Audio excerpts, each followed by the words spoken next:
In 1991, in North America, Sega had begun to wrestle away control of the home console market from Nintendo, and in order to keep that advantage, they decided to match Nintendo blow for blow.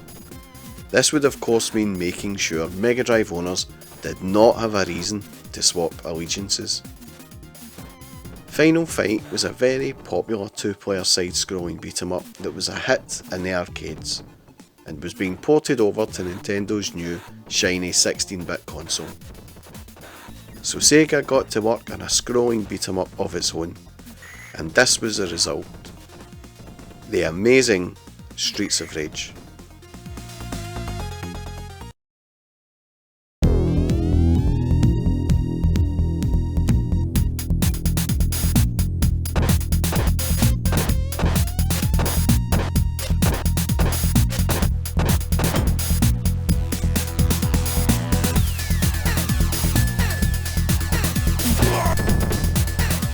Streets of Rage is a beat-em-up featuring aspects of Double Dragon and Final Fight.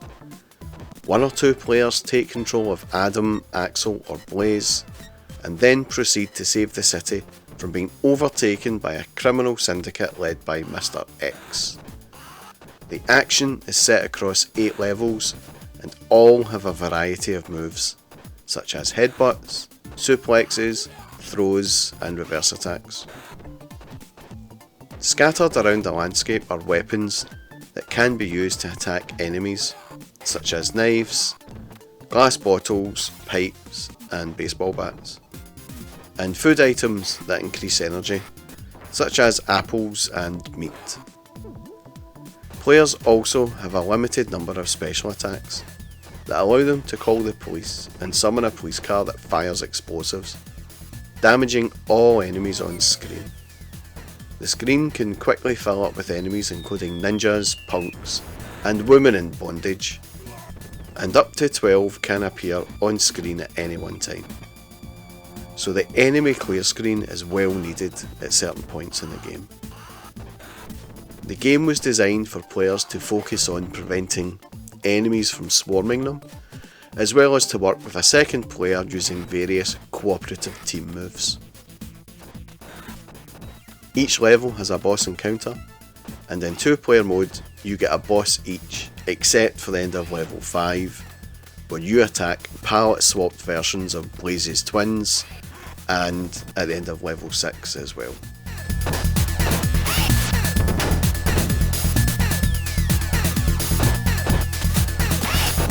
Before the release of Streets of Rage, the Mega Drive was not exactly overwhelmed with 2-player scrolling beat-em-ups.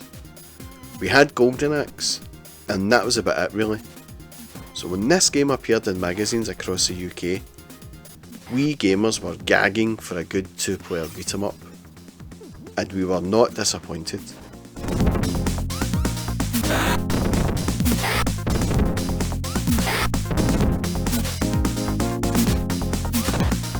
To begin with, let's have a listen to the soundtrack, which is composed by the great man Yuzo Koshiro, and as with all Koshiro soundtracks, this one is frickin' awesome. From the very first level to the last, the techno-inspired soundtrack really fits the setting in each level and keeps the pace moving along nicely. Level 1 has to be iconic to any kid who grew up on a Mega Drive.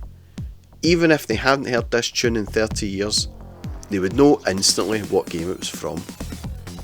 And with all the neon flashing in the background, the whole game gives off this groovy funk that lets you know you are in for one hell of a ride.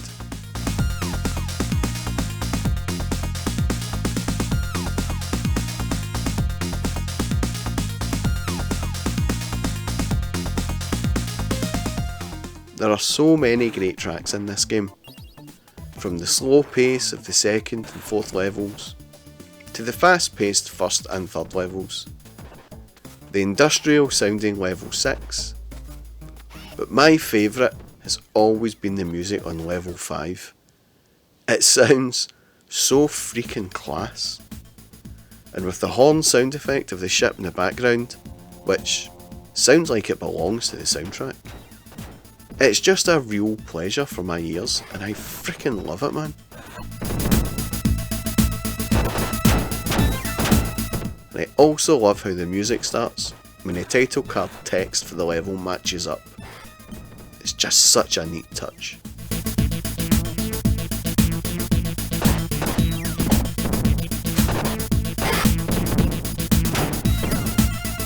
The boss music is outstanding, and is a real techno thumping tune that fits so perfectly to the action.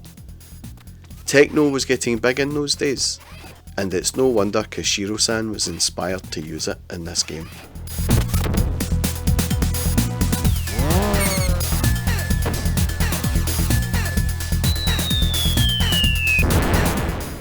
The sound effects of the hits are excellent. Everything sounds so impactful, especially the sound of Adam's elbow in the back of someone's neck.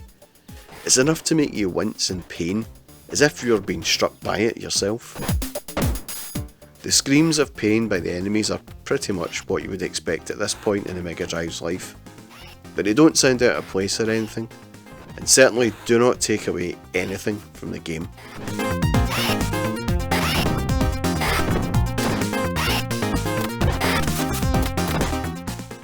The visuals are superb.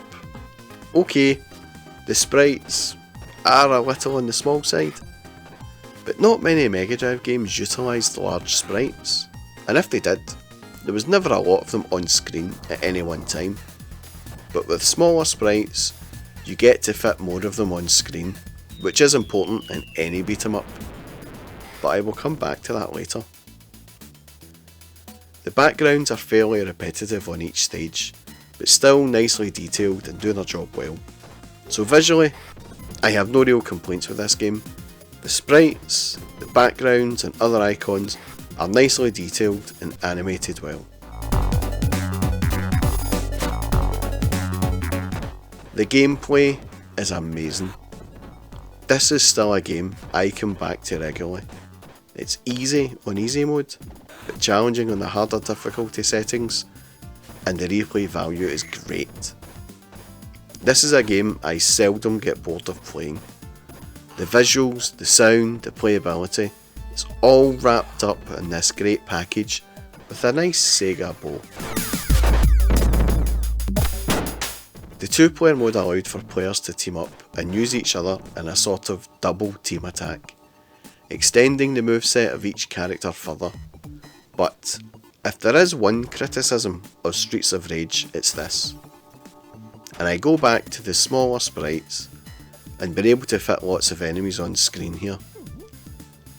The intent of the designer was for the player to prevent themselves being swarmed by enemies. But this can still happen a lot, and it's incredibly frustrating when it does happen. With only one enemy clear attack per life or level, you can often get swamped and end up losing a life. So another kind of melee attack would have been nice, I suppose. When you get to the confrontation with Mr. X, he asks you if you want to join him. If you say no, the final fight begins. But if you say yes, he dumps you back to level 6, and you have to fight your way back to him. But this time, when you beat him, you take over his position as crime boss, and you get a bad ending. Little things like that increase the replay value in my opinion. Now, when I played this game through for the video to capture this ending, it didn't actually appear. I selected yes to join him, I get dumped back to level 6, and then when I beat him, I got the good ending. I honestly can't remember if this happened in 2-player mode only or not, but I managed to grab the bad endings from YouTube and included them here just for brevity.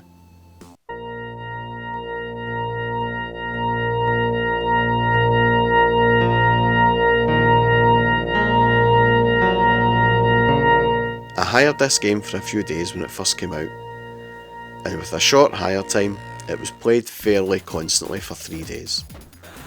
But when a mate of mine bought it, it got played to the death. I had completed most Megadrive games I owned or played, especially on easy or normal, but my mate and I decided we were going to play this game and beat it on its hardest settings. And so we spent many an hour trying to top this game in the hardest setting, and when we did, it was strangely weird experiencing the feeling of accomplishment. After all, it was only a game. But when you're a 15-year-old kid, it's the small things that feel like major triumphs. Like having a poo and discovering it's a ghostie, or getting a bottle of Buckfast and a smelly finger for your 15th birthday. Later on that year at Christmas, I would get my Super Famicom and also Final Fight. And as much as I loved playing Final Fight on the SNES, it was not as good as Streets of Rage in my opinion. Final Fight had lost a lot in translation to the SNES, but Streets of Rage had just about everything a player could want in a two-player scrolling beat-em-up. And I conceded early on that Streets of Rage was better than Final Fight on the SNES. Although it was not as good as Final Fight in the arcades, but it wasn't far off it at all, and Sega played a blinder with this one. The game was well received by critics and fans alike, and would top the UK charts upon its release, and would be one of the best selling Megadrive games almost a year later, by which time its sequel got released. But that's a video for another time. Streets of Rage on the Megadrive is one of the all-time great games on a console. One of the all-time great fighting games ever released, and a game that I always get nostalgic for. The combination of great visuals, excellent sounds and immensely enjoyable gameplay make this a must-play game for any retro gamer.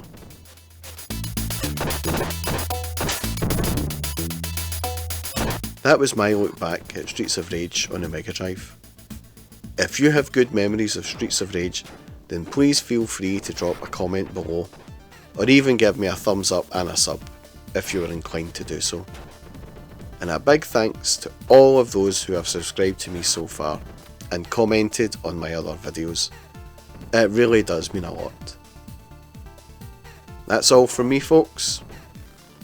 Thanks for watching.